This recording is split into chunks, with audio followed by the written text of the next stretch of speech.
எல்லாம் அந்த காலத்தில் வந்து நான் சினிமாக்காக வந்து போராடும்போது ஒவ்வொரு கம்பெனியாக தேடி தேடி போய் வாசலில் போய் இப்படி கையை கட்டி நின்று இந்த 10 பேரில் 3 பேர் தான் செலக்ட் ஆகியிருக்காங்க. யாரும் யாருக்கிட்டையும் போய் வாசலில் நிற்கணுங்கிறதுல சான்ஸ் வேணும் கேட்கணுங்கிற அவசியம் இல்லை.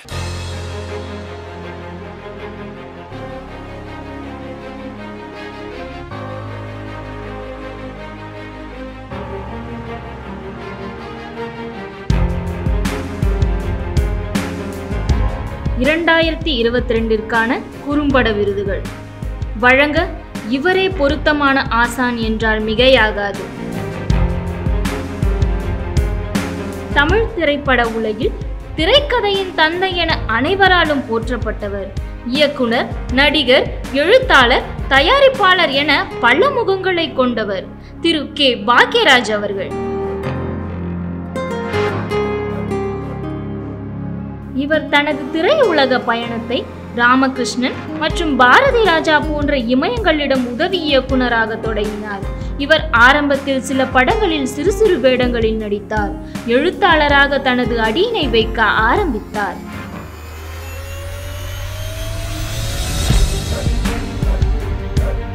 (1979) சுவர் இல்லாத சித்திரங்கள் மூலம் இயக்கி எழுதி நடித்து தனது அடியினை ஆழமாக பதித்தார். ஆரம்பத்தில் இவர் எழுதி நடித்த பாமா ருக்மணி மிகப்பெரிய வெற்றியினை தந்தது. பின்பு இவர் இயக்கி எழுதி நடித்து வெளிவந்த படங்கள் அதிக வெற்றியினை தேடித்தர ஆரம்பித்தது. முந்தானை முடிச்சு, தாவணி கனவுகள் போன்ற படங்கள் இன்றும் நம் அனைவரின் மனதிலும் நிலைத்து நிற்கும் படைப்பு என்றே சொல்லலாம். முந்தானை முடிச்சு படத்திற்கு சிறந்த நடிகர் என்ற விருதினையும் பெற்றுள்ளார்.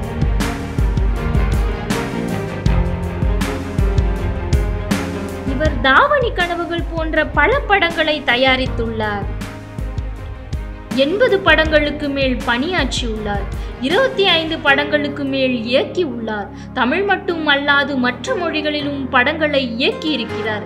பாக்கியா என்ற வார இதழில் எடிட்டராகவும் பல நாவல்களை எழுதிய ஆசானாகவும் பணியாற்றியுள்ளார். இப்படி தனது வாழ்நாளை சாதனைகளாக மாற்றிய மாபெரும் கலைஞர் கே. பாக்யராஜ் அவர்களிடம் விருதுகளை நாங்கள் பெற பெருமிதம் கொள்கிறோம்.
எனக்கு நிகழ்ச்சி தொகுத்து வழங்கணும்னு ஆசை. கடந்த ஒரு 7-8 வருஷமாக பண்ணிகிட்ருக்கேன்.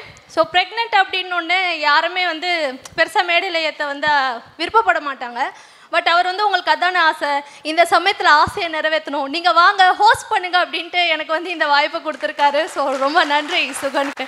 இந்த ஸ்டேஜில் அவருக்கு நன்றி சொல்கிறது ரொம்ப சரியாக இருக்கும் அப்படின்னு நினைக்கிறேன். அண்டு ஒரு சிறப்பான நிகழ்ச்சி இது. குறும்படத்துக்கு விருது வழங்கக்கூடிய ஒரு நிகழ்ச்சி. நிறைய குறும்படங்கள் வந்தது. அதில் மிக சிறந்த 10 படங்கள் எல்லாமே ரொம்ப நல்லா இருந்தது. மிக சிறந்த 10 குறும்படங்களை எடுத்து இப்போ சீஃப் கெஸ்ட் வராங்க, அதிலிருந்து சிறப்பாக இருக்கக்கூடிய 3 குறும்படங்களுக்கு விருதுகள் கொடுக்க போகிறோம். நாங்கள் குறும்படங்கள் பார்த்துட்டு சொல்லிடுறோம், நீங்கள் விருது கொடுத்துருங்க, அந்த மாதிரியே கிடையாது. நம்மளுடைய சீஃப் கெஸ்ட் இயக்குனர் திரு பாக்யராஜ் சார் அவர்கள் வந்து உட்கார்ந்து ஒவ்வொரு குறும்படத்தையும் பார்த்து அதிலிருந்து 3 சிறந்த படங்களுக்கு வந்து விருது கொடுக்கறதுக்காக வந்திருக்காரு. ஸோ அவருக்கு ஒரு மிகப்பெரிய வணக்கங்கள், வாழ்த்துக்கள், ஒரு பெரிய கைத்தட்டல் சாருக்கு. ரொம்ப நன்றி சார்.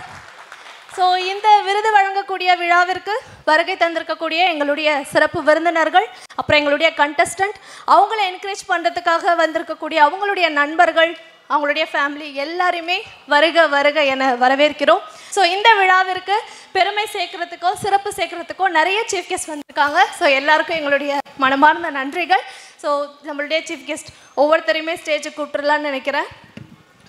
ஸோ நம்ம எல்லாருமே ஆவலாக எதிர்பார்த்துட்டு இருந்த நம்மளுடைய இயக்குனர் அவர்கள் பாக்யராஜ் சார்.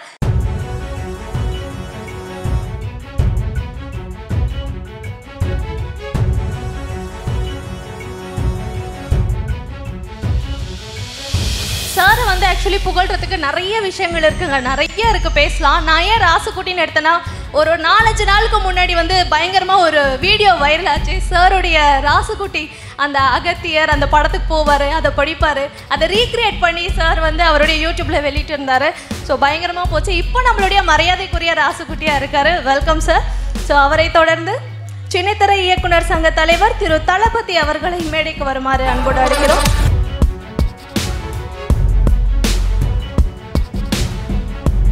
திரைப்படத்துறையிலே வந்து ஒரு வித்தியாசமான படத்தை கொடுத்து யார் பாய்வர அப்படின்ட்டு அந்த சமயத்தில், அதாவது 1986 எல்லாருமே திரும்பி பார்க்க வச்ச ஊமை விழிகள் இந்த படத்துடைய இயக்குனர் திரு அரவிந்த் ராஜ் அவர்களை மேடைக்கு வருமாறு அன்புடன் அழைக்கிறோம்.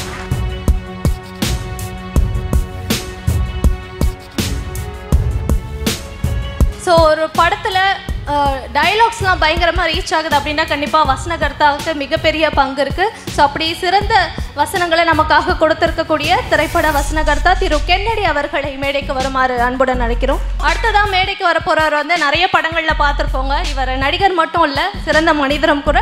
திரு அருள்மணி அவர்களை மேடைக்கு வருமாறு அன்புடன் அழைக்கிறோம். அடுத்ததாக விச்சூர் முதல் நிலை ஊராட்சி மன்ற தலைவர் சமூக சேவகர் திரு எஸ் சங்கர் அவர்களை மேடைக்கு வருமாறு அன்புடன் அழைக்கிறோம். அடுத்ததாக சமூக சேவகர் தொழிலதிபர் திரு கே ராஜா முகமது அவர்களை மேடைக்கு வருமாறு அன்புடன் அழைக்கிறோம்.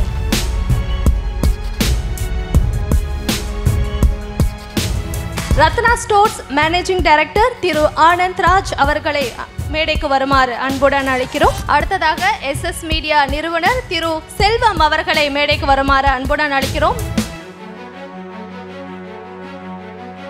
அடுத்ததாக KVV டிரான்ஸ்போர்ட் திரு KV வெங்கடாச்சலமையா அவர்களை மேடைக்கு வருமாறு அன்புடன் அழைக்கிறோம்.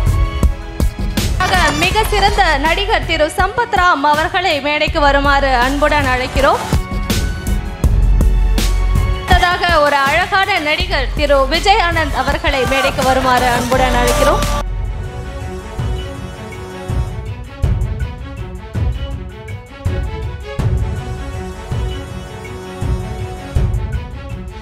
ஸோ மேடையில் வந்து மிகப்பெரிய ஜாம்பவான்கள் எல்லாருமே இருக்காங்க. இருந்தாலும் ஒரு பெண் வந்து மேடையில் இல்லைன்னா அது நல்லாவே இருக்காதுன்ற மாதிரி அவங்களும் ஃபீல் பண்ணுவாங்க. ஸோ கத்தி படத்தில் அழகான நடிப்பை வெளிப்படுத்தியிருக்கக்கூடிய அனு அவர்களை மேடைக்கு வருமாறு அன்புடன் அழைக்கிறோம்.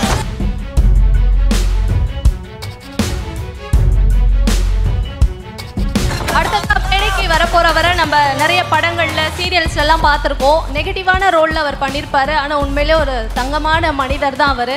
ஸோ ஸ்ரீராம் மேடைக்கு வாங்க.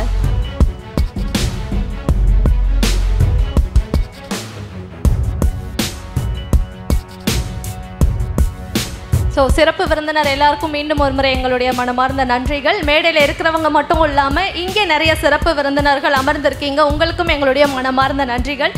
அண்ட் இன்னைக்கு நம்ம நிகழ்ச்சியுடைய சிறப்பு அழைப்பாளராக வந்திருக்கக்கூடிய இயக்குனர் பாக்யராஜ் சார் அவர்கள் மேடையில் இருக்கக்கூடிய மற்ற சிறப்பு விருந்தினர்களுக்கு மரியாதை செய்வார்கள், பொன்னாடை போர்த்தி மரியாதை செய்வார்கள்.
மேடையில் உட்காந்துருக்க மரியாதைக்குரிய பிரமுகர்கள். ஏன்னா ஒவ்வொருத்தராக சொல்ல ஆரம்பிச்சோம்னா டைம் போயிட்டே இருக்கும். அப்புறம் அவங்களுக்காக பேச ஆரம்பித்தா அதுவும் டைம் போயிட்டே இருக்கும்.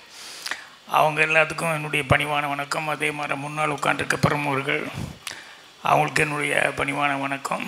அப்புறம் விழா நாயகன் சுகன் உள்பட அவர்னால் வந்து அந்த 10 டைரக்டர்ஸ் இருக்காங்களே அவங்களுக்கு என்னுடைய மரியாதை கலந்த வணக்கத்தை தெரிவிச்சுக்கிறேன்.